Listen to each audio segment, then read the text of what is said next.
gaster, oke. Di kepala udah nyampur sama si Andy sama macam-macam.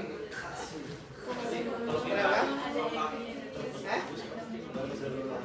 Si Andy itu semester 3. Belajar tentang ini bloknya blok demam. Jadi kalau kalau ini lagi blok sekarang blok sebenarnya sih pembesaran pembuka terus ini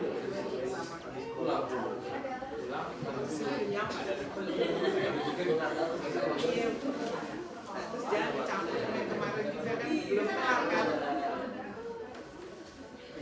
Ya, Andrew, thank you. Baiklah izin dimulai teman-teman untuk perkenalkan nama saya Andrew dengan NRP 086. Hari ini saya diberi kasus yaitu anak Mariam. Dengan isi kasusnya itu ada satu orang bernama Mariam. Dia mengikuti kegiatan pramuka dan dia mengeluh bahwa dia tidak bisa BAB selama 2 hari dan baru bisa BAB ketika dia sampai di rumah. Itu pun BAB-nya keras. Tadi yang mau nanya gaster tadi siapa? Pergi apa enggak?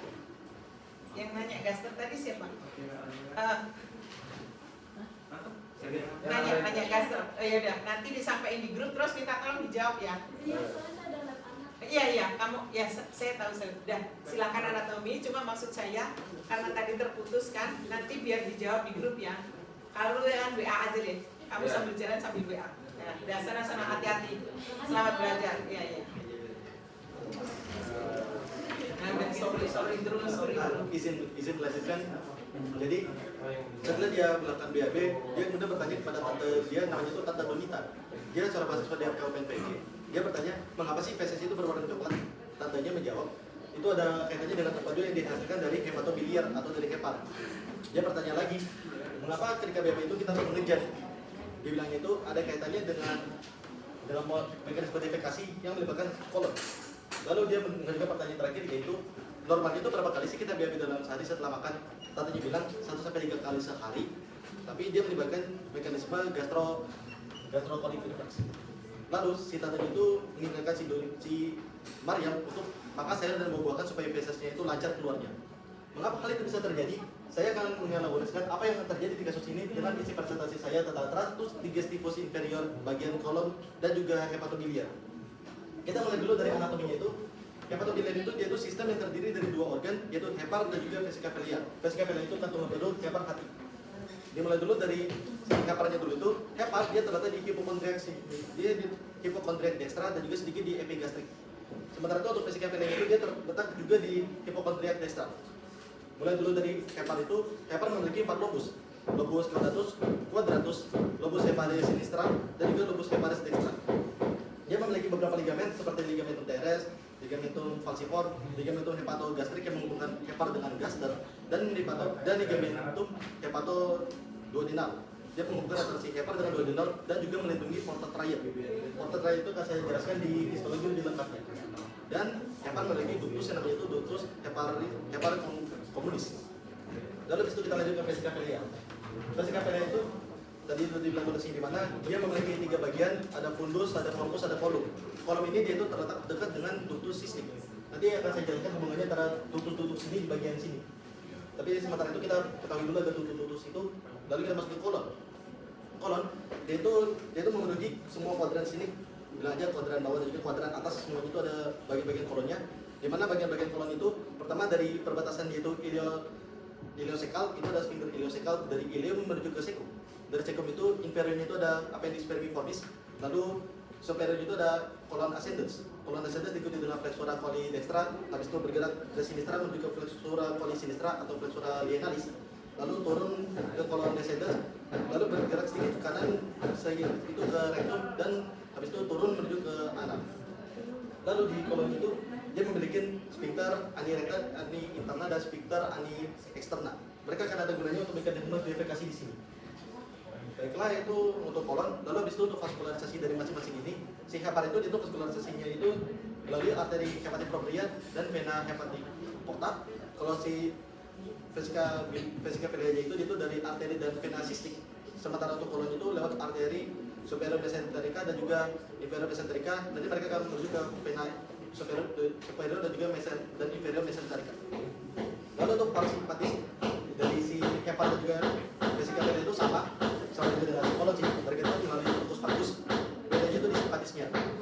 Hepat dan juga vesica vena itu mereka itu simpatisnya itu truncus celiacus, sementara untuk si kolon itu dia tuh superior dan juga inferior mesenterica, nervus superior dan inferior mesenterica. Itu untuk anatominya. Lalu untuk histologinya itu, kalau ada gambarnya itu lebih enak sih. Si hepat itu dia tuh memiliki lobulus yang berbentuk itu sebinar. Di tengah-tengah lobulusnya itu ada vena centralis di sini. Mereka itu ada sinusoid yang mengalir secara radial menuju ke tengah. Di mana ada sinusoid, habis itu ada arteria porta tadi yang dibilang, yaitu arteria hepatic propria, vena porta hepatis, dan juga ductus biliaris. Mereka semua ini terletaknya itu di bagian porta triad yang ada di atasnya lobus quadratus, di antara lobus quadratus dan juga caudatus. Lalu hepat itu dia memiliki hepatosit di setiap lobulus itu. Hepatosit itu bentuknya itu poligonal gede, dan fungsi itu untuk metabolisme hati dan juga menyekresikan empedu. Lalu habis itu dia memiliki sel Kupffer. Sel Kupffer ini ada gunanya, ada kaitannya dengan nanti perombakan eritrosit yang menghasilkan bilirubin. Itu untuk histologi hepat dulu. Terus habis itu ke vesica velanya itu. Vesica vela itu dia terdiri dari 3 bagian. Dia memiliki tunica mucosa, muscularis externa, dan juga serosa dan adventitia. Dia tidak memiliki submucosa. Lalu kenapa ada namanya adventitia dan juga serosa? Adventitia itu membantu untuk mengikatnya dengan si hepar, sementara serosa itu untuk mengurangi friksi yang dialami oleh si vesica velia dengan organ-organ lainnya. Lalu di mukosanya itu dia memiliki epitel salabis silindris. Lalu dia memiliki namanya Crintus libercum yang kayak Crintus fovea gastrica begitu, tapi versi vesica velia. Dan dia memiliki namanya sinus Rakistanski Askov. Itu merupakan lipatan mukosa yang dibentuk di mukosnya. Itu untuk vesica velia. Terus habis itu untuk kolon. Kolon dia memiliki epitel salabis silindris, dia memiliki banyak sel goblet juga. Jadi seiring menuju ke hampir ke rektum itu dia memiliki banyak sekali sel goblet. Tapi dia itu ada peralihan dari epitel salabis silindris, dia akan berubah menjadi epitel berlapis gepeng dengan dan tanpa lapisan keratin, tergantung letaknya itu di rektum atau di anus. Lalu itu merupakan bagian dari mukosanya. Bagian submukosanya itu dia memiliki jaringan ikat seperti kita tahu, dia memiliki jaringan ikat, habis itu kapiler, dia memiliki saraf. Di situ ada saraf Meissner untuk membantu sekresi dari si mukus yang dihasilkan oleh si kolon dan juga dari sel gobletnya sih. Lalu kemudian ada muscularis externa, dia memiliki satu hal penting yaitu taenia coli. Taenia coli itu yang tadi ada di kolon itu, yaitu merupakan penebalan dari otot polos di dekat sama longitudinal. Jadi di muscularis externa itu ada circularis, ada longitudinal, di situ ada plexus lumbar yang membantu gerak untuk peristalsisnya itu. Lebih jelasnya itu nanti di mekanisme kontraksi haustra, mass movement sama mekanisme defekasi. Lalu dia memiliki serosa pada akhirnya, sama seperti yang untuk vesica velia mengurangi friksi ketika si kolon itu bergerak. Itu untuk anatomi dan juga histologinya.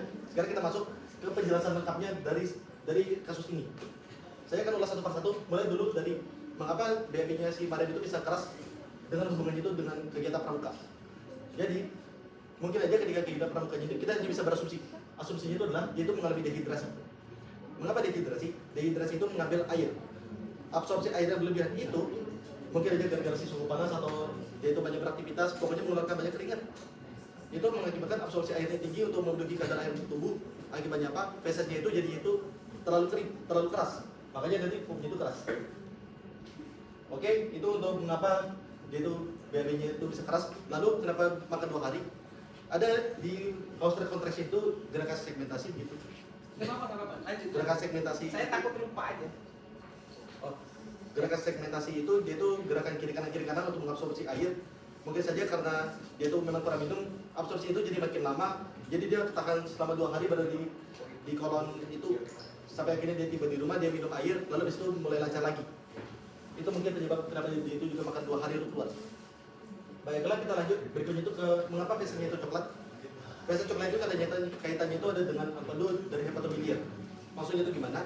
Kita perlu tahu dulu komposisi empedu kayak gimana. Komposisi empedu itu yang paling pertama itu yang jelas itu fungsi empedu itu kan untuk emulsifikasi lemak. Emulsifikasi lemaknya itu oleh fosfolipid seperti lectin. Lalu dia memiliki garam empedu. Garam empedunya itu dihasilkan dari kolesterol. Kolesterol dia dihidroksi melalui keluarga sitokrom apa gitu. Hasilnya apa? Sitokrom P450. Ya sitokrom P450 nanti akan menghasilkan si asam cyanidioksikolik dan juga asam kolik. Mereka dengan fosfolipid akan bekerja untuk mengemulsifikasi lemak, tapi itu urusan KIS 3. Yang kita perhatikan di sini itu komponen lain itu yaitu bilirubin. Tadi sempat dibilang kalau ada sel Kupffer di hati. Yang benar. Sel Kupffer itu dia itu membantu untuk perombakan sel darah merah selain di limpa. Jadi bagaimana si eritrosit menjelang masa akhirnya 120 hari, dia itu nanti akan dibawa ke hepar, lalu dia akan dipecah menjadi heme dan globin. Globin itu terserah usahanya untuk protein sintesis protein begitu. Kita mengambil yang namanya biliverdin dari si hemenya itu. Hemenya itu porfirin harus menjadi biliverdin. Biliverdin ini kemudian akan diubah menjadi bilirubin. Lalu bilirubin ini dia akan jadi kan nggak polar. Kita harus polaris supaya dia itu bisa berada di sirkulasi darah dengan bantuan UDP glucuronate transferase. Jadi kita nambahin gugus glucuronat bilirubinnya untuk membuat dia jadi polar. Lalu habis itu dia akan dibawa ke kolan atau ginjal dalam bentuk urobilinogen. Urobilinogen ini dia itu mempunyai dua nasib. Pergi ke ginjal jadi urobilin, dia lanjut bersama feses untuk dibuang, itu dia akan menjadi stercobilin lewat bakteri seperti misalkan Lactobacillus, Bifidobacterium atau Escherichia coli. Dia akan mengubah itu menjadi stercobilin dan membuat pupunya coklat. Itu alasannya itu bisa berwarna coklat. Lalu pertanyaan keduanya, mengapa BAB itu harus mengejar?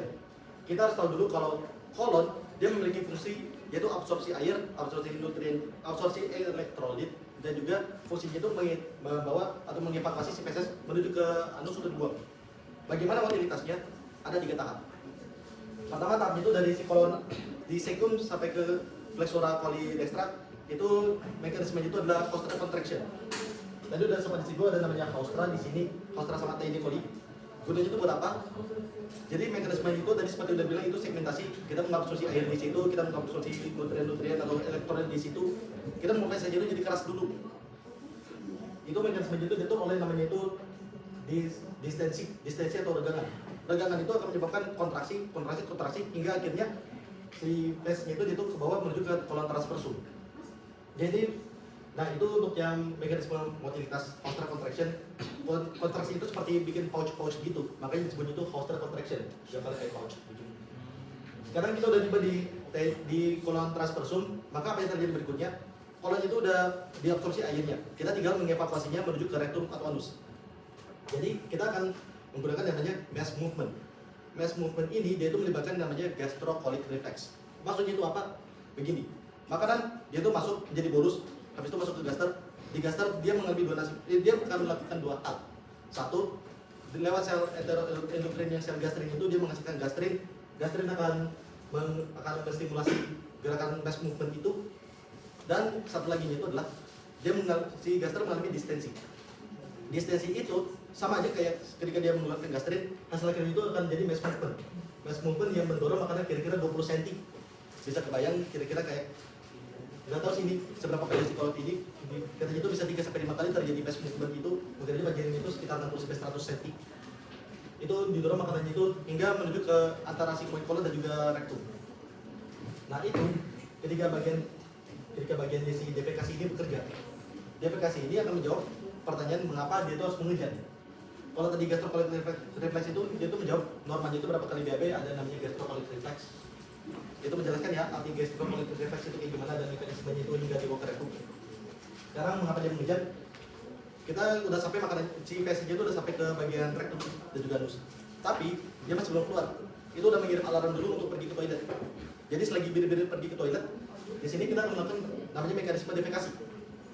Mekanisme defekasi ini dimulainya itu si feses ini melakukan distensi seperti biasa. Distensinya itu dia itu akan melakukan 2 hal.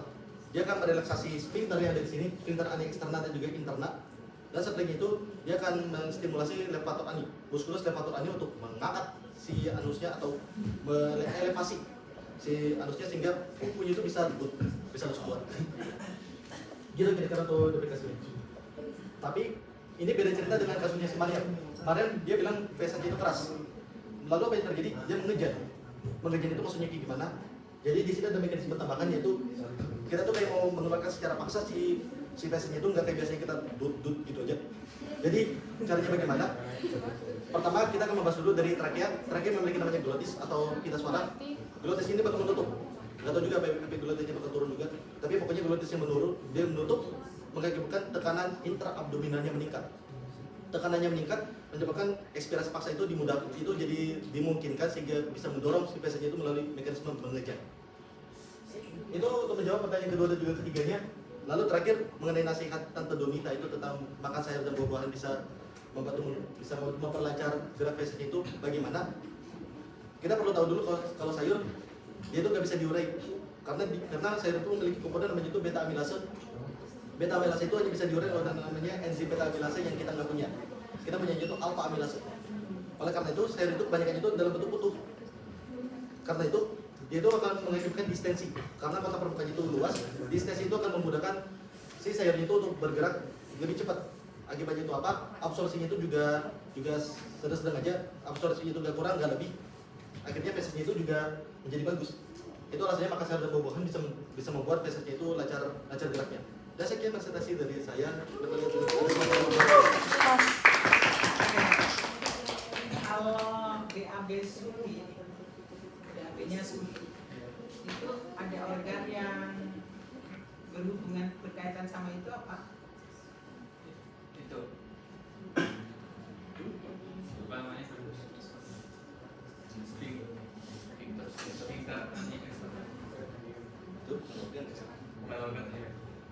Bukan bagian apa? Bagian mana dari organ yang berkaitan kalau misalnya susah BAB-nya? Kaitannya sama absorpsinya. Kalau intestinum crassum untuk apa?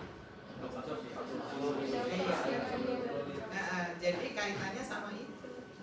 Nah, nanti yang dehidrasinya nggak usah ditulis. Yang dehidrasinya nggak usah ditulis karena kan itu asumsi. Diomong aja. Misalnya pada dehidrasi. Oh, misalnya bisa dehidrasi. Misalnya pada dehidrasi kan kita belum tahu itu karena apa. Gitu. Tapi kita punya dugaan bisa jadi salah satunya karena dehidrasi. Tapi bisa jadi juga karena apa? Macam-macam ya kan. Misalnya emang seharian dia nggak minum misalnya, juga bisa. Atau makanannya terlalu banyak protein juga bikin susah kan. Gitu. Jadi bilang aja contohnya karena itu asumsi aja, belum pasti. Gitu. Jadi untuk yang BAB sulit tadi gimana? BAB sulit tuh mekanismenya gimana? Ada yang mau nambahin? Saya izin nambahin. Jadi di tutorial saya kemarin itu dijelasin ada namanya fenomena parkopresis. Jadi di mana kita itu merasa nggak nyaman atau takut untuk buang air di tempat-tempat atau tempat-tempat yang biasa gitu. Nah itu ada hal lain lagi. Kayak stres. Jadi itu dia takut kalau di umum itu ada sugesti atau psikologisnya itu kalau dia nggak nyaman kalau merasa kalau mengubah itu salah satu contohnya misalnya ya kan ada banyak itu kan masih dugaan kita kan belum anamnesis dia kamu kenapa kalau jawabannya gini iya aku kalau di tempat umum pasti gitu nah udah pasti itu dia gitu kan terus kalau misalnya yang tadi gitu tapi itu udah kaitannya sama klinis kalau maksudnya gini udah kaitannya sama yang nggak normal ini kalian yang normal aja ya. Jadi cuma ngomongin mekanisme BAB itu seperti apa terus ada mekanisme absorpsi seperti apa itu dipengaruhi oleh saraf apa ya dipengaruhi oleh saraf apa terus bagaimana absorpsinya dibawa kemana hasil absorpsi ya terus siapa aja yang berperan dalam proses absorpsi itu ya kamu orang mana sih? Saya kamu Cibubur terus dari lab school? saya dari sekolah Kristen Ketapang. Ketapang yang di dalam legenda wisata itu kan? Iya betul. Iya, saya sama. Wah, Tapi saya tuh suka beli makanan di Mart. kita yang ada yang sama. Rumah saya mah di sini dekat sama UPN, tapi kalau makanan saya nyampe sono-sono.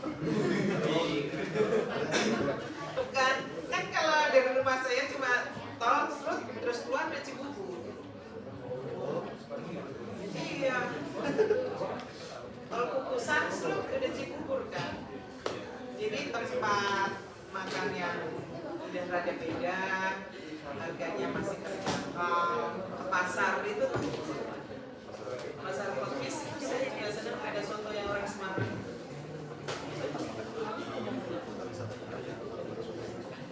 Oh iya, itu yang harga di atasnya. Yang di dalam pasar itu yang sehari-hari itu.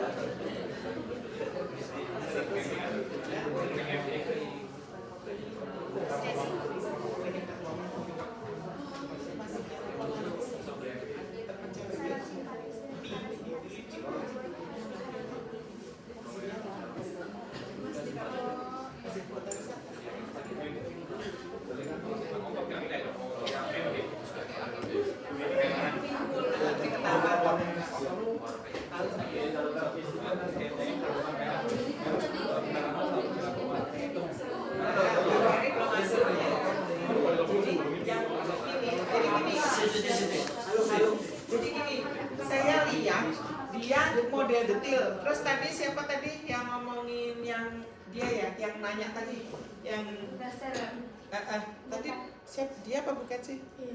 Iya. Dia kan. Ini model dia kan sebenarnya detail, ya kan? Cuman khawatirnya nanti dia hanya satu fokus, detailnya tuh kalau udah dipancing aja atau masih punya waktu. Jadi supaya apa? Ini habis waktu tapi baru ngomongin satu kolom, kasarnya gitu, ya kan? Jadi detailnya jangan terlalunya nanti buat jawab MBA aja. Nah, jadi yang penting yang nah ini visesnya coklat, ini visesnya keras gitu. Vises keras itu berkaitan dengan proses absorpsi. Nah, ini yang diceritain gitu. Terus tidak bisa pup itu, nah gini, jangan tidak bisanya. Jadi jangan tidak bisa pupnya yang kalian bahas pupnya. Tidak bisanya nggak usah, itu nanti. Sekarang pupnya aja, pup itu prosesnya gimana? Ya, kasih tahu ke teman-teman kalian semua. Kalau misalnya ada kasus kayak ini tidak bisa pup, jangan membahas tidak bisa pupnya. Nanti kalian terjungkal-jungkal sendiri. Ya, kayak bikin blunder sendiri. Ya, belum masanya belum. Kalian ngomongin aja pupnya, proses pup itu seperti apa gitu. Ya, kasih tahu ke semua ya, diumumin aja ya. Teman-teman waspada ya kalau ada kayak gini jangan dibahas itunya, bahas pupnya gitu. Ya. Tidak bisa pup itu apa sih? Itu pup itu adalah hasil ekskresi bla bla bla.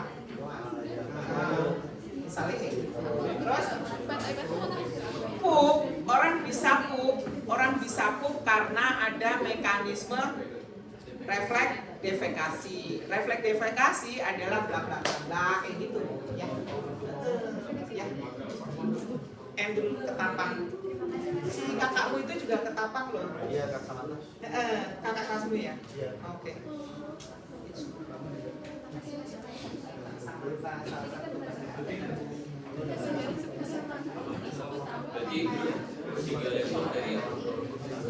Soalnya itu nggak sengaja aku bilang kayak aku masih itu ada itu ada bakteri yang namanya Bacteroides. Bacteroides itu dia itu untuk menciptakan wangi yang nggak sedap di antara di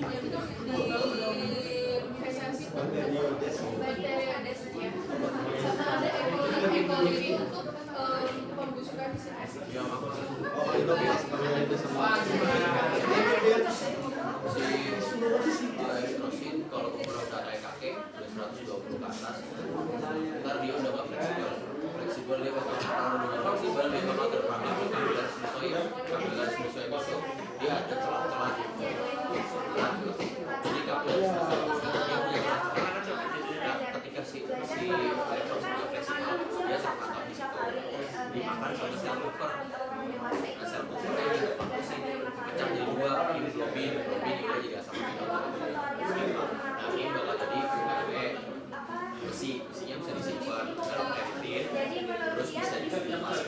diikat sama downstream buat bikin hemoglobin baru, atau dia bakal dibuat jadi bilirubin. Ini pakai enzim, gue nggak ikut enzim apa, dibuat jadi bilirubin. Ntar bilirubin dibuat jadi bilirubin yang level konjugasi. Nah, bilirubin ini bakal bukan di hepat, itu dilipat. Nah, karena dia belum terkonjugasi, dia dilipat sekali, diikat sama albumin yang diproduksi hepat. Izin masuk Dia bakal masuk ke hepat, dikonjugasi, itu ini ya apa? dikonjugasi dibentuk jadi bilirubin BAB. konjugasi.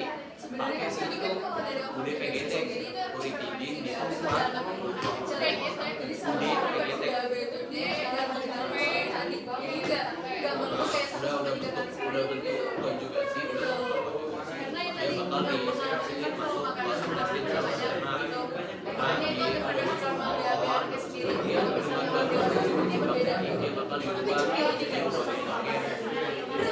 Nah, urobidogen ini karena yang masuk ke kita diubah sama dia jadi urobidogen, bikin urin. Ada yang diubah lagi sama si bakteri yang bisa mobilin bakal bikin coba dijawab.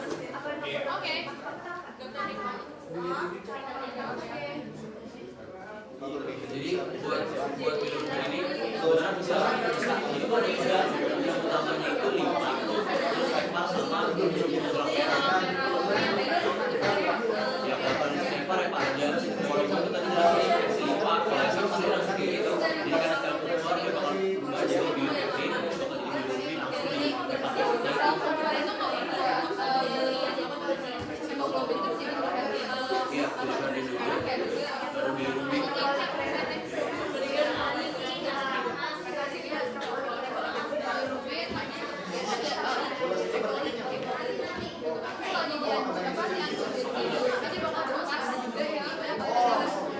Kalau karena ini bukan di limpa, dia nggak itu